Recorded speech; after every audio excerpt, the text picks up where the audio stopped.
Um, okay, so those are frequently unasked questions, right? But what's the difference? And we talked. There's the stuff you know, the stuff you don't know.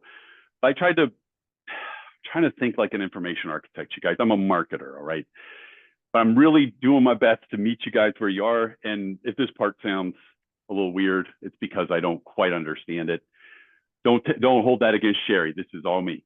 Okay, so frequently unasked questions, though, they sort of maintain a system. These are kind of known or expected types of questions or concerns we might have. They're pretty easily answerable, expectedly findable, like we know to look for them, right?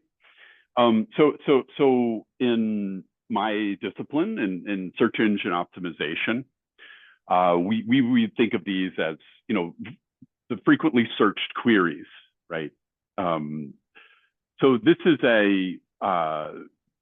what we know that we don't know, or what we know that our audience doesn't know, right? And so the frequently unasked questions are ways to future-proof really the successes of our audiences and how they're interacting with our information, right? Or what we're providing them on a given page. So we're really kind of trying to granularly examine what does this particular data point or this page, what is it supposed to enable someone to accomplish? And then what might be some of the gaps that they would have where this information doesn't quite solve all of that problem, or maybe they may not have thought about their stakeholders from these perspectives, et cetera. So it requires systems thinking, and this is where I just genuinely don't know. This is me working with DeepSeek to build this part of the presentation, but it's like, what is systems thinking? As a marketer, like I have an idea of what that might mean, but stakeholder mapping I get, right? Like, so we're going to go in and we did this. We asked we asked the folks, the successful students who we surveyed, we asked them about their stakeholders, right? Like who were their support systems, right? We want to think about outcome dependencies in order for this page to be useful, right? It needs to enable someone to see some of the dependencies, the outcome dependencies that might exist.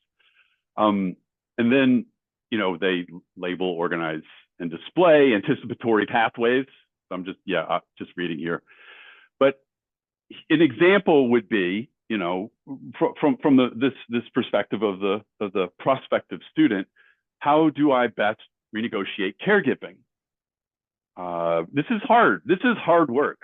Renegotiating something like with expectations. It's not always as easy as like, hey, can you pick the kids up after school on Saturday or on Friday? Excuse me. Well, can you pick up the kids after school on Friday for the next 18 months? That's a big ask, and so there's a lot of really, frankly, unsupported audience needs from my perspective as a marketer, as kind of a content marketer. I'm like, well, we're not necessarily there for our audience in a way that's going to enable them to